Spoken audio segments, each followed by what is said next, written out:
nosotros íbamos así para arriba, ¿pa? Creciendo, abriendo locales, creciendo con la fábrica y todo el cuento, y se descontroló la información interna, ¿no? El control de inventario y eso es un tema muy, muy relevante. Mejor ir más lento, pero con la información totalmente pura, rápida y sin errores. Porque la buena información es poder, y si no tenéis buena información tomáis malas decisiones.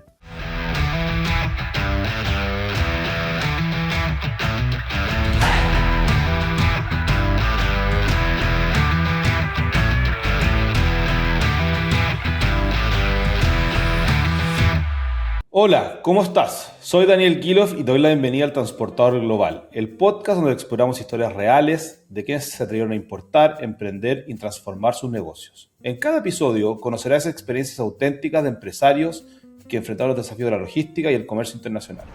Te contaremos cómo lograron superar obstáculos, tomar decisiones clave y aprender de los errores para que también puedas aplicar sus aprendizajes. Si trabajas en la importación o la logística, este es tu espacio para encontrar inspiración práctica y conectar con quienes ya recorrieron el camino. Antes de comenzar, te invito a seguirnos y activar las notificaciones para que no te pierdas ningún episodio y nos apoyes en el camino. Hoy vamos a hablar algo fundamental para el desarrollo industrial de un país: cómo importar maquinaria para poder fabricar localmente y construir una industria desde cero. Para eso nos acompaña Jorge Macay, empresario chileno, ingeniero comercial y fundador de La Fed Chocolat, una de las cadenas de chocolatería fina más reconocidas de Chile. Jorge proviene de una familia con una enorme tradición empresarial. Su familia fundó en 1892 la galletería Macay, empresa que posteriormente fue vendida a Nestlé. Luego de trabajar en distintas compañías, decidió emprender su propio camino y en 2006 fundó La Fed. Lo que comenzó como una pequeña fábrica de apenas 70 metros cuadrados en Quilicura, con el tiempo se transformó en una planta de 7.000 metros cuadrados, considerada una de las fábricas de chocolate más modernas de Sudamérica. La empresa llegó a tener decenas de tiendas a lo largo de Chile, ventas online, presencia internacional y finalmente fue adquirida por Nestlé en 2020. En este episodio vamos a conversar sobre qué significa realmente montar una fábrica, importar maquinaria, desarrollar industria en Chile y tomar decisiones empresariales que cambian la escala de un negocio. Bienvenido al Transportador Global, Jorge, ¿cómo estás? Muchas gracias, Daniel. Bien, pues estamos bien aquí listos para tratar de traspasar un poquito de experiencia y de conocimiento. Buenísimo, bueno, me dieron ganas de comer algo dulce, no tenemos aquí un chocolatito, pero bueno. Oye, Jorge, yo quisiera, antes de que partamos, decir sí. un par de cositas breves nomás. Mira, primero, lo que a nosotros nos pasó como empresa, como emprendimiento, como el proyecto que hicimos, fue una maravilla, mucho más de lo que yo jamás me habría imaginado. A pesar de eso, o junto con eso, yo quisiera traspasarle a quienes puedan ver esto una vez que lo hayamos terminado, que no me creo nada el cuento. O sea, esto resultó gracias a muchos factores, gracias a la gente con la que trabajamos, gracias a Dios, gracias a muchos factores, pero yo de verdad, a pesar del éxito que esto resultó, no me creo nada cero el cuento. Lo otro que quisiera decir, segundo punto, es que esto, por un tema de responsabilidad, no puede significar como empujar a la gente a hacer emprendimiento o a ser empresario, ¿te fijas? Porque es muy difícil lograr el éxito empresarial. O sea, 1 de 10 sale adelante. Entonces, hay que tener cuidado. Puede ser atractivo, puede ser muy interesante la independencia y todo, pero hay que tener cuidado. Y lo último punto es simplemente que yo voy a hacer lo más transparente posible, voy a contar la verdad de lo que pasó, sin adorno, la forma lo más casual y empática que pueda, ¿eh? Dentro de mis Muchas limitaciones, gracias. obviamente. Bueno, de hecho es interesante lo que tú mencionas y justamente lo primero, la primera sección del podcast es lo que la sección se llama La historia detrás. Como dices tú, las empresas las hacen las personas. En este caso tú tienes una larga trayectoria empresarial, tuviste la experiencia en la FED. ¿Cómo? Y concuerdo que ser empresario es difícil. ¿Ya? Yo creo que esa cuestión, yo creo que poca gente podría pensar diferente. ¿Cómo creciste en este mundo de la empresa, de la experiencia de Macay? ¿Cómo fueron tus primeros pasos en este mundo empresarial y por qué te quedaste en él? Mm. Bueno, fue un cuento de ideas y venidas, porque yo partí como empleado, una vez que salí de la universidad, partí trabajando como empleado en Chile Tabaco, ese fue mi primer trabajo. Después me fui a trabajar a la empresa de mi familia hasta que se vendió a Nestlé, como tú mencionaste, y una vez vendida me quedé con Nestlé, yo a cargo, era muy joven, tenía 28 años nomás, me quedé a cargo de todas las empresas y de mucha gente. Y después, bueno, me empleé en otras partes y hice un par de emprendimientos, uno que fue un fracaso rotundo, después hubo otro que fue muy bueno en lo que era codificación industrial, marcaje de caja, todo lo que fuera packaging industrial y cosas por el estilo. Después volví a emplearme en la industria del vino, trabajé muchos años. Y de ahí se nos ocurrió esta idea de la FED el año 2006, o sea, sí, el 2006, a principios del 2006, vimos el espacio, tuvimos la idea, pero más que la idea, que yo algo también trato de transmitir siempre, fue el timing correcto, ¿eh? O sea, estaba el momento, estaba el espacio, había una necesidad que no estaba cubierta y bueno, le dimos y gracias a la experiencia que yo tenía también desde muy chico, por lo que me había tocado vivir, bueno, eso facilitó las cosas, más los contactos y bueno, mucho trabajo eh, y, y mucha gente buena trabajando junto con nosotros. Quiero ahondar un poco con esto que tú mencionabas al principio, esto de ser empresario. O sea, tú entraste a Chile Tabaco, que es una empresa, ¿cierto? Entraste como empleado, después te fuiste al negocio de tu familia, que obviamente me imagino que es una empresa grande, no es como, hola, yo soy Jorge, yo ahora hago lo que Ujú. quiero, para nada. Pero en el fondo estuviste en una empresa que era parte de la familia y que, si bien me imagino que tenías un cargo dentro de varios que hay en la empresa, igual era como, no ser emprendedor, pero no es lo mismo que sea como un tercero, ¿no? Era como un Por poco supuesto, tuyo. por supuesto. Y la pregunta que tengo es, cuando se vende, tú dijiste, bueno, me empecé a emplear en varias empresas. No, no dijiste como, oye, ya sentí lo que es ser un poco no mi propio jefe, pero parecido. ¿Por qué volver a emplearse tantas veces? Digamos, en el fondo quiero esta conversación que tú planteas, que es muy interesante, esto de 1 de 10, Ujú. ese romanticismo, ese no, yo ahora soy emprendedor, que hoy ya está con una palabra que está bien así como romantizada, yo soy founder, soy Mm. empresario. ¿Por qué decidiste seguir llegaste a emplearte de nuevo y no quisiste hacer otro negocio de inmediato? Bueno, mira, yo viví en una familia empresarial, ¿te fijas? O sea, eso es algo que hay que mencionarlo también, porque eh, mi padre era empresario, sus ancestros llegaron a Chile con una mano por delante y otra por detrás a forjarse un camino viniendo de Escocia en épocas muy difíciles, gente de mucho, mucho trabajo, mucho esfuerzo, con valores, con una ética muy, muy marcada de responsabilidad social y etcétera, etcétera. Yo había mamado eso siempre, yo era el hijo mayor, fui el hijo mayor de 9 y yo acompañé a mi papá a la fábrica desde los 5 años más o menos hacia adelante, porque mi papá trabajaba los sábados en la mañana, entonces yo estando en el colegio siempre fui a trabajar con él. Entonces eso del tema empresarial, el emprendimiento, el de hacer cosas, todo lo que yo veía, eh, siempre estuvo ahí, pero, o sea, ponte tú, mi papá recibía a principios de los años 60 el Economist, el Business Week, el National Geographic, o sea, era un tipo de mundo para la época, ¿te fijas? Mi padre recién casado, en el año 60, se fue con mi mamá de 19 años a hacer un stage en Irlanda por 4 meses, para aprender, para mejorar su conocimiento de galletería. ¿Quién hacía eso en ese tiempo? Nadie. Esos aviones que iban dando bote para llegar donde tenían que llegar. Entonces lo mamé siempre, pero resulta que uno es también hijo de las circunstancias, o sea, yo estaba trabajando, en Nestlé me dejó trabajando ahí a cargo, como te dije, prácticamente de todo, porque no tenía gerente general que traer al principio. Y bueno, gracias a Dios me fue muy bien y resultó que hicieron una evaluación de desempeño para mandarme a vivir a Suiza con mi familia y nosotros ya teníamos 3 hijos, uno detrás de otro, y lo conversamos con mi señora y dijimos, no, sabes que en realidad mejor quedémonos acá. Y bueno, no sé si fue buena o mala la decisión, pero eso decidimos y por eso me empleé, busqué pega y partimos de nuevo y después vinieron todas las otras actividades empresariales, siempre con el bicho ahí de la independencia dando vueltas. Te fijas que era algo que yo había mamado toda la vida, ¿no? O sea, en el fondo fue simplemente algo circunstancial emplearse. Fue, sí, circunstancial, pero también Chuta, es que como hablábamos antes, es difícil el tema, ¿te fijas? Entonces cuando uno va teniendo una familia y hay que pagar cuentas y etcétera, y además que había trabajo como empleado que eran súper atractivos, pues, o sea, también eran buenas pegas, entonces hay un trade-off ahí que no es tan fácil. Mira, ¿Mm? para poder cerrar este tema y ir como allá a la parte más técnica, digamos, de la historia. eh, Hoy día, eh, o sea, en el fondo, tú dices, oye, no todos lo hacen.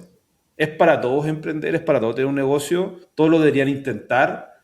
Tener una carrera de el fondo en diferentes empresas también es igual de buena. O sea, ¿cómo respondería a esta gente que dice, no, mi sueño es emprender?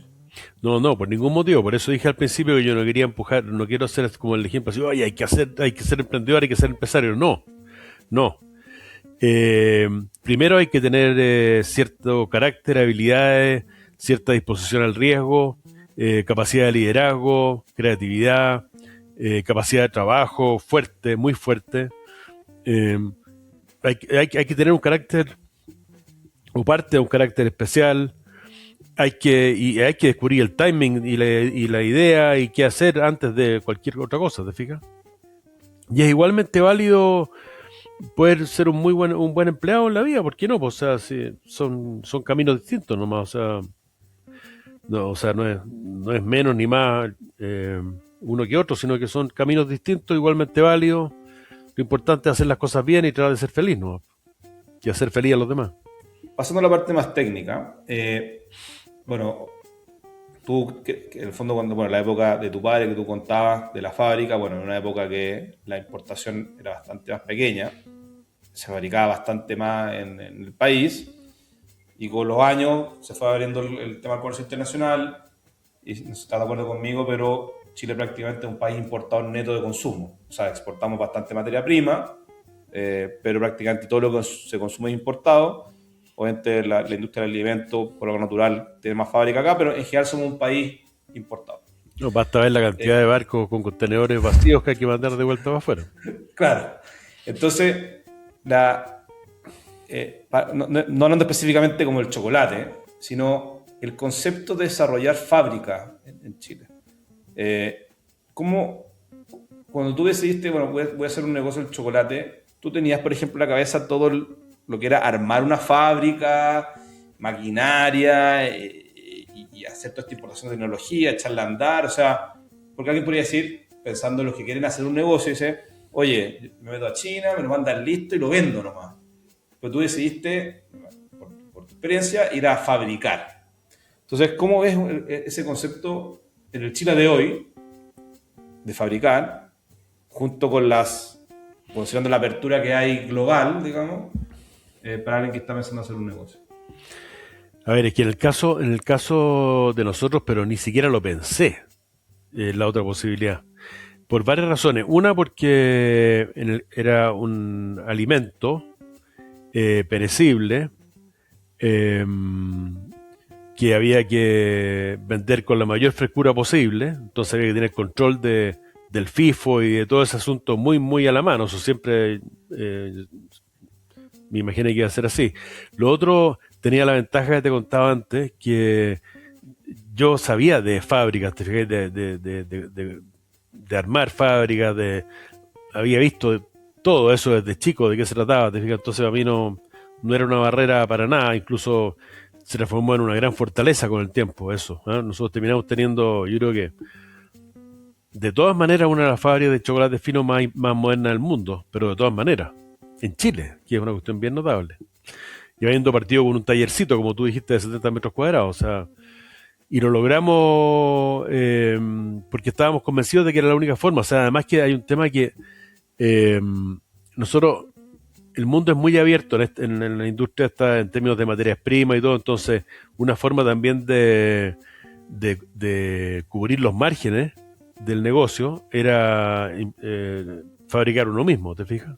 Y no dejar margen en el camino y estar apretado ahí, además dependiendo mucho más de las monedas. Es una forma, algo que podemos quizás conversar al final, que fue una forma de ir tomando el control del negocio. Nosotros al final terminamos con el joystick así, tac, pescado completo. Y parte importante de eso fue la fabricación propia. ¿Mm? Nosotros terminamos teniendo desde la materia prima original más básica hasta entregarle la boleta al señor Daniel Guilof así, tac, y cobrar 20.000 pesos por los chocolates. Cadena completa íntegra, entera. Ahora, sí, por ejemplo, o sea, porque en el fondo el tema que para mí es muy interesante, y esto es casi que un tema a nivel país, digamos, y yo creo que muchas economías en el mundo quieren cuidar la como fabricación propia, incentivarla. No sé, el caso de Argentina tuviste una empresa que cuidaba mucho, un país que cuidaba mucho su producción propia y con una apertura bastante grande a la importación. Entonces, en el caso particular, si tú crees que tú no habrías sabido todo el tema de montar fábrica, y entonces querido decir, ya, pero no sé de fábrica, pero quiero fabricar porque entiendo la parte comercial Ujú. o las ventajas de fabricar. Sí. ¿Habría sido diferente tu camino si no se sabido de fábrica? O sea, habría sido mucho más difícil, me habría equivocado más, eh, pero o sea, yo creo que tenía que tener fábrica de todas maneras. Ya. Habría sido un camino mucho más pedregoso, como te decía, me habría equivocado, seguramente de proveedores, de dimensiones y todo, pero claro, la experiencia y todo lo que aprendí por osmosis ayudó, pero había que fabricar, para tener una empresa de tamaño así grande, Claro. entretenida, había que fabricar aquí. Y en tu experiencia de esto de la fábrica, porque claro, el alimento, las características que tú dijiste, da lógico o sea, todas las características que tú requerías del producto hace sentido. La pregunta es, y esto es una pregunta más como país, Chile. ¿Chile es un país que podría fabricar todo lo que consume? ¿O, no o solamente quizás los alimentos, ciertas cosas No, más de o sea, nicho? el país tiene, como está planteada la economía en Chile desde hace ya muchos años, Chile tiene que producir lo que es competitivamente relevante y donde puede salir adelante, pues no nos vamos a poner a hacer autos de nuevo, pues. ¿Ah? Esos autos que se quedan parados cada 3 cuadras, no, no. Si no somos buenos para hacer autos, ni televisores tampoco. Hay que hacer lo que uno es capaz de hacer bien, ¿no? ¿Mm? Y en esa lógica, en tu mirada país, claro. ¿Y por qué éramos buenos para hacer chocolate? Ahí quiero encontrar esa que dice, oye, si lo que Jorge dice, esto de fabricar, del control, alguien que quiere, por ejemplo, hacer ropa. Quizás Mm. los autos un poquito más avanzados, pero por ejemplo, una fábrica de ropa. Que ahí hay mucho ruido. Mira, vámonos por parte. En el caso de los chocolates, nosotros compramos materias primas refinadas que se refinan a gran escala en Europa, básicamente en Bélgica, Alemania, Francia y Suiza, que ellos tienen economías de escala potentes que nosotros no tenemos acá. Importábamos eso y ahí partíamos para adelante con toda la fabricación. Perfectamente nosotros teníamos capacidad de crear ventajas competitivas ahí. Partimos como en un taller chiquitito, con máquinas muy chicas y todo, y de a poco, en la medida que fuimos siendo capaces de generar volumen y todo, nosotros siempre tiramos la carrera delante de los bueyes. Nunca tuvimos inventario, Ya. nunca tuvimos stock, siempre estuvimos stock out.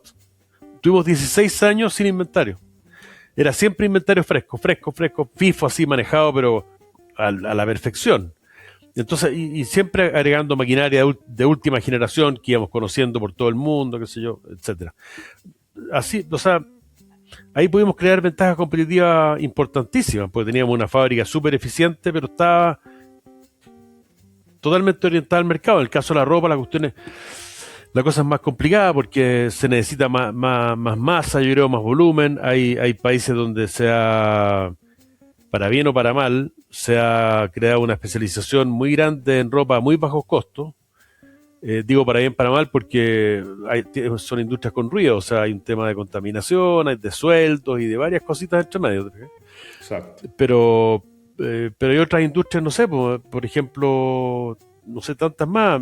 Los autos, por ejemplo, que mencionaba antes, es más transversal. Hay mucha capacidad de competencia en China, pero también hay en Estados Unidos, hay en Alemania, hay en Japón, hay en Corea. ¿Mm? Países donde no hay subsidio y las cosas funcionan bien, o sea, depende. Pero en una aventura como esta, donde la excelencia, la calidad, el servicio al cliente y todo era toda una combinación tan compleja, sin duda alguna la fábrica era parte central de la ecuación. Una fábrica así, pero a todo cañón. Y nosotros hablando un poco más técnico de lo de las máquinas, ya no montar en la ingeniería fina ni mucho menos, pero mucha gente trae, o tiene intención de traer algún tipo de maquinaria o, como vamos a llamar, tecnología de gran calibre, ¿ya? O sea, no traer tecnología para algún desarrollo o complementario, o fabricar de cero, etc. En esa lógica, y aparte tú tenías un conocimiento grande, tú dijiste partimos de a poco. ¿En qué hay que tener cuidado cuando uno empieza a hacer fábrica? Si tengo la idea, no sé, compro una usada primero, voy al tiro a la feria, me compro la más cara, la mejor, la que tiene menos parte y piezas para poder ver los repuestos. ¿Cómo alguien con qué tips prácticos podría darle a alguien cuando quiere empezar una aventura de importar maquinaria o tecnología? Sí, bueno, hay muchas cosas en las cuales fijarse. Aquí uno podría hacer tantas cosas, pero primero yo creo que hay que acumular información la mayor cantidad posible. Y la mejor forma de hacerlo es, bueno, hoy día es más fácil, ¿eh? Porque uno tiene acceso por los medios, por la electrónica, por internet, a todo el sourcing, básicamente. Pero dentro de eso también están las ferias. O sea, en las ferias, claro, uno, a lo mejor esa misma máquina la puedes ver en el computador, pero estar ahí, ver cómo funciona, ver quiénes son los fabricantes, etcétera. Yo viajé a cualquier cantidad, N, o sea, viajaba N para todo, para ver todo tipo de proveedores, especialmente las máquinas. Entonces, ¿en qué tiene que fijarse? Ponte tú, siempre en las partidas, salvo que llegue un multimillonario y te ponga no sé cuánto capital, las partidas son duras, difíciles, entonces hay que partir a la escala correcta. No hay que comprometerse con máquinas que te hagan tremendos volúmenes cuando no los necesitas. Yo siempre, por ejemplo, busqué la flexibilidad, tener una fábrica flexible, donde podía ir agregándole componentes a la fábrica que me diera pierna para ir teniendo un surtido, como te decía antes, extremadamente fresco, con un FIFO buenísimo, pero yo podía hacer, no sé, pues 40 productos distintos cada día. ¿Te fijas? Entonces era una fábrica hiper flexible, por ejemplo. Después lo otro, hay que irse a los países especialistas. En el caso de la chocolatería, claramente los especialistas son los italianos, los belgas, los alemanes, los suizos, los daneses. Y yo preferí mantenerme ahí por la excelencia, por los contactos, por el conocimiento, por último, por lo lindo de estar metido en esta industria con tanta historia, y no me fui a China, ¿te fijas? Cero. Que una decisión Cero. Que una decisión súper, claro, estás diciendo, para que podría decir, pero si los chinos hacen las cosas igual de bien, pues más barato, Claro, ¿por sí. qué no? No, ¿por qué no? Mira, ¿sabes? Era una cosa, quizás va a sonar un poco arrogante, pero era una cosa como que era parte de la construcción de la marca. O sea, ponte tú. Si quería yo tener una camioneta en la calle de delivery, tenía que ser la camioneta más linda. Aunque me costara más plata, me costara más pagarla y todas. Las primeras las compré con leasing y todo. Bueno, pero que tenía que ser la camioneta más linda porque es la que andaba en la calle.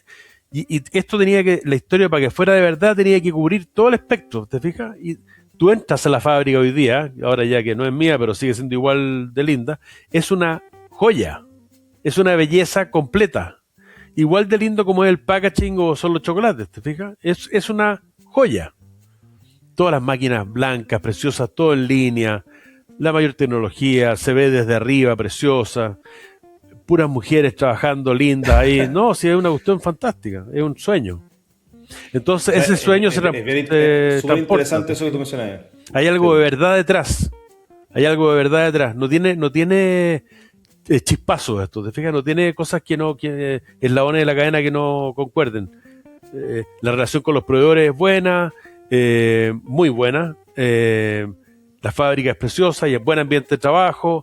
Al final llegas bien, atiendes bien al cliente. O sea, se va armando una cosa que hace sentido. Entonces una pregunta, sí, esta podría ser, yo no soy ingeniero, y te voy a creer lo que tú me decís, pero hoy la fábrica, la máquina que tú querías que compraste en Europa, ¿tiene un rendimiento técnico mejor que la de China?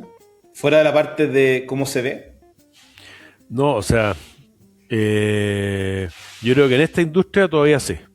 Sí. O sea, Hay mucho know-how afuera.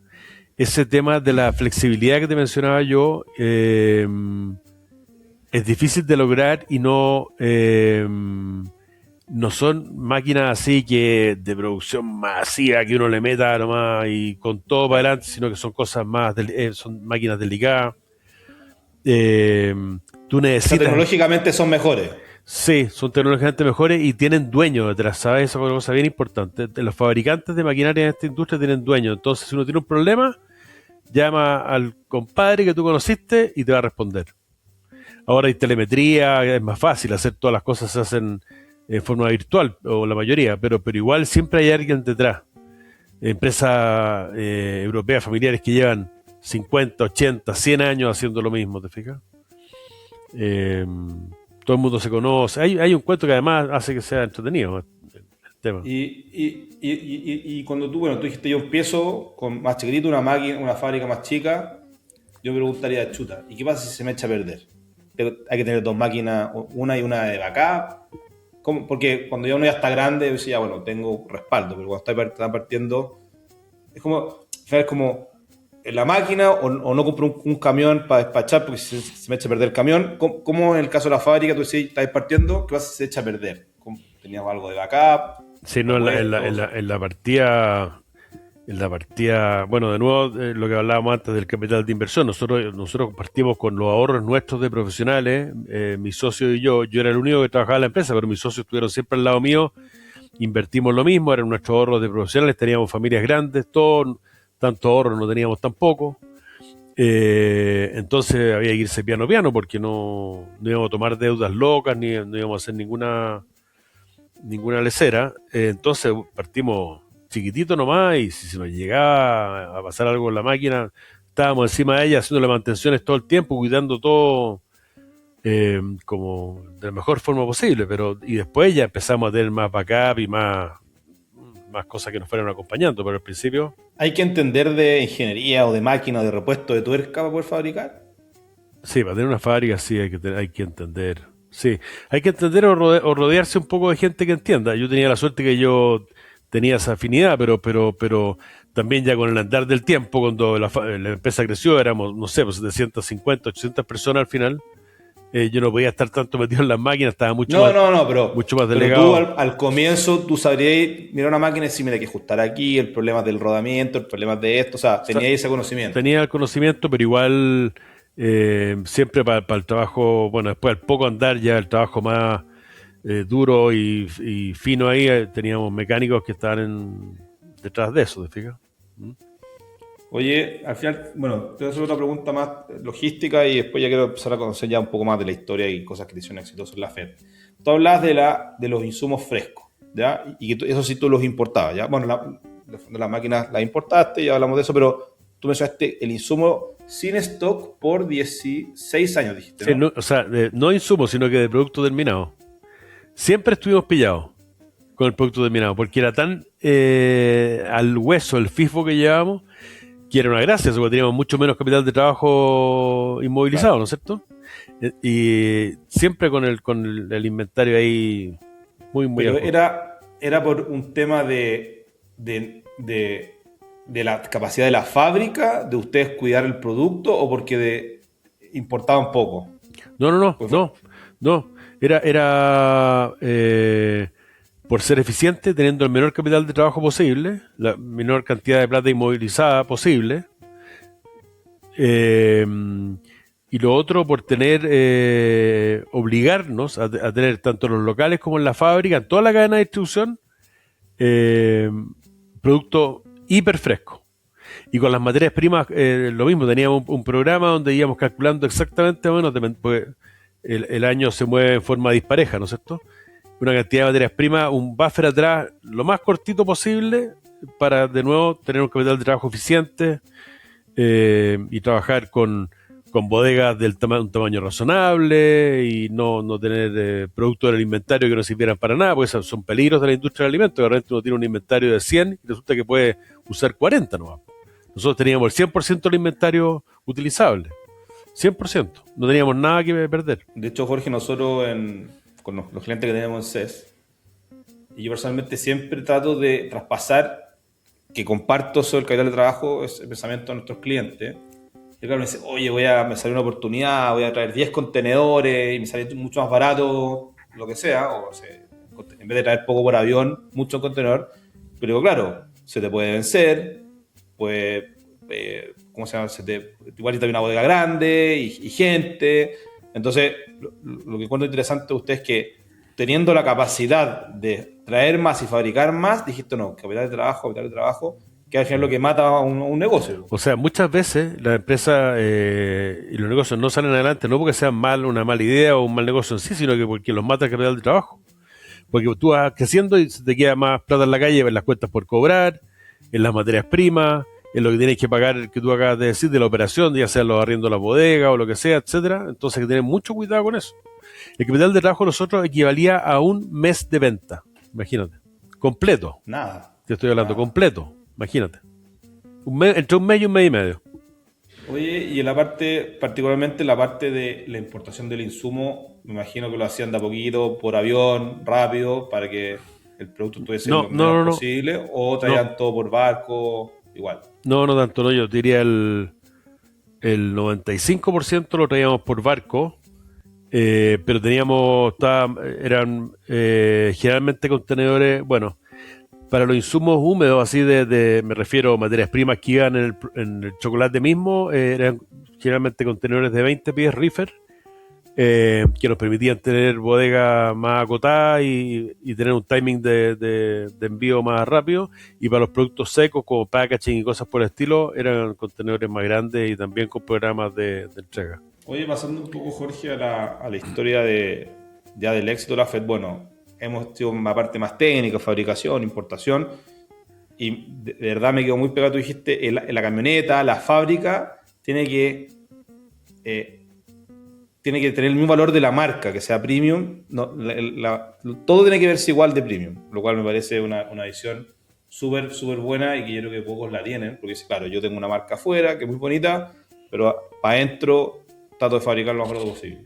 Fuera de esa parte que tú mencionabas que me parece interesante, ¿qué otras cosas que tú crees que fueron parte del éxito de la FED? A ver, mira, bueno, tiene muchos componentes, pero juguemos con cuatro Los que claves, más te parezcan relevantes. la más relevante. Una ya la dije, que es el timing. Yo creo que el timing fue perfecto, o sea, eh, cuando nosotros partimos estaba el espacio, estaba la pelota dando bote en el área como para llegar y ¿Es porque no habían chocolates premium? agarrarla. Había una industria muy, muy poco desarrollada, esa es la verdad. Y eso nos permitió a nosotros entrar y crecer muy, muy, muy rápido y con mucho, mucho éxito. ¿Ah? Perdón, y te interrumpa en ese punto. Alguien podría decir, oye, pero si en Chile venden chocolate hace muchos años. Sí, pues. ¿Tú crees que tú te diste cuenta de eso por un tema porque te gustaba el chocolate, porque venía de la industria del alimento? Alguien puede decir, oye, ¿cómo no se me ocurrió antes yo hacer un chocolate premium? No Bueno, sé. pero sí, pues en parte eso, en parte eso. Lo conversamos con mi socio en febrero de ese año 2006 cuando partimos. Yo quería volver a independizarme porque, bueno, ya no quería seguir de empleado a esa altura de la vida y ahí conversamos, estábamos de vacaciones en el verano y, oye, no, esta cuestión de la chocolatería, mira que está media fome la cosa como está, hagamos algo así pero a todo cañón, con mucho diseño, con la calidad por delante al máximo y todo. Yo piqué al tiro, o sea, sí, sí, vamos, vamos, vamos. Y piensa tú, esto fue en febrero. Empecé a hacer los estudios y todo el cuento en marzo. En julio llegaron las primeras máquinas. En octubre abrimos el primer local. Y en noviembre abrimos el segundo. En un año. Oh, En wow, julio y en julio increíble. del próximo año llegamos al break-even con el tercer Increíble. local. Ahí No, estábamos con increíble, números súper azules ya. rápido. Bueno, entonces Súper rápido. estábamos viendo las claves para que no nos Sí. perdamos. El timing. A mí me tocó ver muchas veces, desgraciadamente no voy a dar nombres, pero muchas veces ideas geniales, pero con mal timing. Y es peor tener mal timing que tener una mala idea. Porque ponte tú, a mí, bueno, con la edad que tengo, me tocó ver un país que era completamente distinto cuando yo era chico a lo que es hoy día, ¿no es cierto? En términos de oportunidades. O sea, mira cómo ha evolucionado el per cápita, ¿no es cierto? Y cuando yo era más chico había muy pocas posibilidades de hacer cosas en Chile. Los mercados eran demasiado chicos. Hoy día son chicos, imagínate en esa época, ¿no? Entonces, timing ahí, clave. Después, otra cosa que para nosotros fue clave es la siguiente. Mira, a mí por lo menos me desespera mucho que yo veo que las cosas en general en Chile se hacen en forma... No se hacen bien, ¿cachai? No somos buenos para hacer las cosas bien. Somos mediocres, nos quedamos ahí en la mitad del camino muchas veces y todo. Pero si uno mira el vaso medio lleno, esa es la gran oportunidad. Porque si tú haces las cosas con excelencia, en general, si buscas la excelencia así, pero como enfermo de la cabeza, o sea, con manía, inmediatamente te destaca. Si estuviéramos en Suiza hablando de esto mismo, o en Alemania, no estaría ese espacio. ¿Mm? Si tú haces, por decirte cualquier cosa, imagínate hasta una bomba de encina, donde atiendas al cliente fantástico y la gente se acuerde, hola, don Daniel, qué bueno que está de vuelta y todo. Oye, tú vas a esa bomba y ni siquiera te fijas en el precio cuando te están cobrando, porque es un agrado ir para allá. Te fijas, la excelencia yo creo que fue para nosotros un valor tremendo y muy transversal en la empresa. Esto de hablar que el trabajo es parte de eso, la calidad, el diseño, etcétera, etcétera. Después, otro punto que tú dijiste que todo el mundo habla de la gente, pero ¿sabes que la gente, o sea, todo el mundo más que habla, que efectivamente hace buenos equipos de trabajo? Nosotros siempre fuimos unos convencidos de que la gente tiene que ser nuestro principal atributo diferenciador. Eh, y nos preocupamos muchísimo de eso, teníamos un equipo de gente, pero de verdad maravilloso. El 85% de la gente que trabajaba con nosotros eran mujeres, en todos los ámbitos, de la gerencia, la control de calidad, laboratorio, embalaje, abajo, jefas de máquinas, supervisoras, las jefas de locales, especialmente las jefas de locales, porque al final teníamos más de 50 locales, entonces había mucha gente ahí. Pero la gente preocupada permanentemente de capacitar, de darle sentido al trabajo, ¿te fijas? Eso. Y el cuarto elemento, o sea, tenemos el timing, la excelencia, la gente. El cuarto, yo diría, es la búsqueda permanente de la diferenciación. En todo aspecto. Buscarle por todos lados a la diferenciación. Por todos lados. Ser mejores, con packaging más lindo, y permanentemente estar innovando. Nosotros teníamos un comité de innovación donde teníamos un pipeline de 30 productos listos para ser lanzados. Esa era la obligación, permanentemente. Entonces, buscar diferenciación todo el tiempo, la forma en que te comunicas, todo.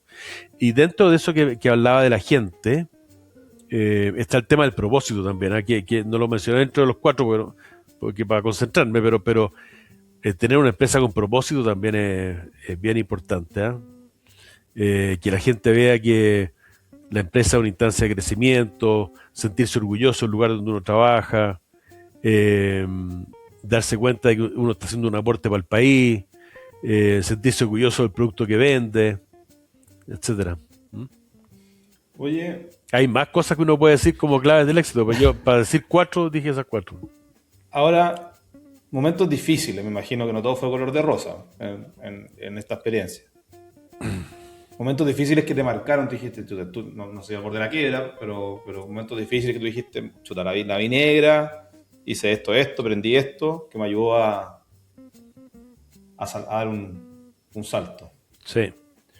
A ver, mira, así, que se me viene a la mente, te voy a dar dos casos. Mira, primero, la partida obviamente fue difícil y como yo te dije hace un rato, nosotros teníamos los ahorros nuestros nomás que eran acotados y nos jugamos o sea, especialmente yo al 100%, pues le creía al negocio y efectivamente el negocio prosperó muy rápido, pero estaba el tema este del capital de trabajo, que iba haciendo locales, que todo valían mucha plata, que sé yo, bueno. Y yo tenía 6 hijos, teníamos 6 hijos todos estudiando, así que estábamos en la época más demandante de gasto y todo. Y me gasté toda la plata, po. Y todavía tengo un TOC, que cuando voy a echar benzina, paso la tarjeta de crédito y me acuerdo de cuando llevaba como un año de la partida más o menos, que no estaba seguro si iba a tener saldo en la tarjeta para poder pagar la benzina. A ese nivel. O sea, en el fondo tú llegas, primero ves si tiene el fondo y después echas. Claro, claro. O sea, siempre estoy Wow. preocupado por el tema. ¿Te fijas? O sea, a ese nivel Sí, llegué. po. No lo transmití para mi casa, ni nada para no crear nerviosismo, pero llegué al extremo, o sea, mira, jugado completo. Esa es una cosa. Y otro momento difícil que cometí un error, bueno, cometí muchos errores, por supuesto, pero uno que cometí y que es una buena lección como para transmitirla es que yo soy eminentemente comercial, ¿ah? Más que financiero y qué sé yo. Bueno, y nosotros íbamos así para arriba, ¿pa? Creciendo, creciendo, creciendo, abriendo locales, creciendo con la fábrica y todo el cuento, y se me descontroló la información interna, ¿no? El control de inventario, y eso es un tema muy, muy relevante. Mejor ir más lento, pero con la información totalmente pura, rápida y sin errores. Y hubo un momento, como en el quinto o sexto año, donde se me desordenó la información y gracias a Dios alguno de los socios levantó la bandera y me dijo: Jorge, momento, para, que hay alguna cosa que nos están cuadrando, tranquilicémonos un poco, limpiemos esto, porque la buena información es poder, y si no tenéis buena información tomáis malas decisiones. Pero efectivamente, de repente ahí en la mitad del camino como que el crecimiento me llevó a ser un poco menos fino en el control de eso. De fijas que yo creo que es una enseñanza importante para cualquier emprendimiento. Bueno, usted empezó a ser exitoso y me imagino que entraron otros competidores. Ya, ahí, ¿cómo fue esa situación, digamos, cuando empezaron a entrar nuevos competidores al mercado? ¿Ustedes siguieron siempre su camino? ¿Se empezaron a preocupar algún competidor que le hizo un poco de ruido? ¿Uno que tenía máquinas chinas, entonces tenía mejor precio? ¿O simplemente ustedes siguieron su camino y los que entraron para ustedes no era relevante? Bueno, efectivamente, pues como pasan todas las cosas, cuando ven a alguien que le va bien, empiezan, especialmente en Chile, que son, empiezan a saltar competidores, bueno, y aparecieron varios, algunos bien haciendo las cosas bien, eh, pero nosotros estábamos muy convencidos de la estrategia, que es otra enseñanza más, que de repente mejor no tener la mejor estrategia, pero ser leal a ella antes que estar cambiando de estrategia todo el tiempo. Te fijas, de repente mejor no ir exacto en la perfección, pero mantenerse con cierta coherencia. Nosotros mantuvimos la coherencia, seguimos invirtiendo fuerte, siempre invertimos mucho, eh, siempre seguimos construyendo marca, y resulta que, mira, aproximadamente yo te diría que después de 16 años, el mercado se cuadruplicó y nosotros nos quedamos con el 50% del mercado. ¿Te fijáis? Entonces, eso es un golazo. No, tremenda participación de mercado. Es un golazo. O sea, más Golazo. que pensar en sus competidores, ustedes se mantuvieron fiel en su estrategia, obviamente monitoreando, Sí, sí, pero monitoreando fiel a su estrategia. y sin mirar en menos a nadie, ni mucho menos, pero fiel a la estrategia, fortaleciéndonos internamente, aprendiendo, viajando, trayendo gente de afuera, capacitando a nuestra gente, eh, profundizando la fortaleza. ¿Mm? Oye, ya más pasando ya como a la, como al parte un poco más como de liderazgo y ya como algunos consejos para el que quiera hacer un negocio, ¿ya? En este caso nosotros hablamos de la importación, que hoy día creería yo que es un mercado que, o sea, la importación te da más oportunidades quizás que antes, el mundo está bastante más global. ¿Qué consejo le darías tú como empresario a alguien que ya está en esto, digamos? Que en fondo, de nuevo, tú no estás incentivado, como dijiste al principio, yo hago el disclosure, que yo no soy el que está diciendo que es el camino, pero si alguien ya está, en el fondo, de tu experiencia, ¿qué crees es relevante una persona debería considerar hoy que quiere importar algo y hacer un negocio? Mira, yo creo que es un poco redundante lo que te voy a decir, pero no hay que saltarse las cosas básicas. O sea, todo lo demás, en el mundo hoy día es de todo, básicamente. ¿Eh? O sea, de todo. eh, a diferencia de lo que decía Malthus y otros compadres, en el mundo hay oferta y prácticamente hay sobreoferta de prácticamente todo. Entonces yo creo que hay que centrarse en los basics, o sea, oye, en la idea, lo que he dicho ya reiteradamente del timing, cuál es mi mercado objetivo, ser realista, por no decir ser conservador, con la planilla Excel, no inventar cosas que no se van a cumplir, y teniendo el concepto bien claro y estando bien seguro de tus ventajas competitivas, porque hay que tener esas ventajas competitivas. En Chile, si estamos hablando de Chile, aquí hay mucha gente buena para hacer cosas. O sea, hay mucha capacidad creativa, entonces es un mercado súper competitivo, un mercado chico, entonces hay que tener muy claras las ventajas que uno tiene dentro del negocio en que quiere entrar, no mirar nunca en menos a la competencia, no ignorarla, no decir, oye, no, en este mercado no tengo competencia. Esa cuestión siempre es mentira, siempre hay competencia. Eh, y tratar de hacer una estrategia, una propuesta que sea lo más cercana a 360 grados, o sea, que no tenga chispazos así que no cuadran, ¿te fijas? O sea, la marca, el diseño, el valor, la propuesta para el cliente, las fortalezas, el canal de distribución, bla, bla. O sea, todo tiene muchos, muchos componentes. Por eso hay que centrarse en eso primero y después todo lo demás se va a dar por añadidura, porque lo demás es fácil cuando uno tiene una cuestión conceptualmente bien pensada, eh, sin creerse el cuento, sin estridencias, sino que una cuestión así seria, donde tus atributos diferenciadores son potentes, todo lo demás se va dando, sin lo demás es más fácil, o sea, tanto la provisión de insumos de materias primas de afuera como de maquinaria, hay que salir al mundo a mirar y buscar y rápidamente, hoy día mucho más que antes, Daniel, imagínate antes, imagínate 30 años atrás, o sea, era otra cosa, te fijas, o sea, el acceso que hay hoy día a todo, todo está ahí, al frente. Pero hace que la competencia sea más grande. Hace que las barreras de entrada sean más bajas. Ya. En general hace que las barreras de entrada sean más bajas. ¿La FED tenía alguna ventaja logística? No, teníamos varias ventajas logísticas, sí, varias ventajas logísticas. Bueno, éramos muy cercanos a nuestros proveedores, muy, muy cercanos. O sea, nosotros, amigos de todos los proveedores que teníamos, con todos teníamos programas de largo plazo, contratos de suministro de largo plazo para asegurar los precios. Lo mismo con las navieras, con los fletes. eh, Fuimos tomando volumen, entonces en algún momento llegamos a ser la chocolatería fina más grande de Sudamérica, entonces ya con ese volumen pasaba de ser más relevante. Al principio, mira, te voy a dar un ejemplo. Eh, es medio duro lo que voy a decir, pero bueno, ya que estamos hablando con la verdad, lo voy a decir. Mira, yo soy muy respetuoso de las pymes y todo, está bien tener una empresita chica y todo, que sé yo, pero hay un tema ahí, a propósito de tu pregunta, que es muy duro, que son las economías de escala. Tú cuando adquieres tamaño, obviamente tienes acceso a mejores costos. Obviamente, mira, te voy a dar un ejemplo. Piensa tú los años que estamos hablando, ¿eh? Cuando partí el año 2006, partimos haciendo las primeras cajas, cuando la caja de 420 gramos que tuve que ir a dar el visto bueno a la imprenta a las 2:30 de la mañana, me costó 1.500 pesos. 16 años después, la misma caja, pero de mucho mejor calidad, me costaba 600 pesos. 16 años después, un tercio. Claro, con todo el alza de precios. Claro, con todo entre todo. medio, un tercio y un producto mucho mejor.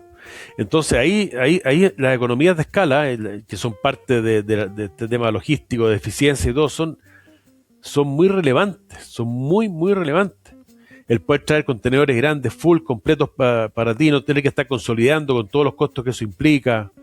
Es una generación, es una cadena de favores que se produce ahí muy, muy relevante y que impacta seco en la última línea. Seco, seco, seco, seco.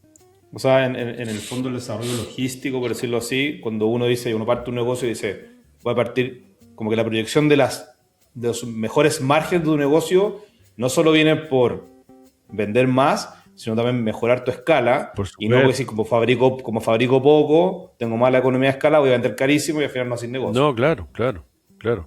Hay que ser muy sincero con los márgenes.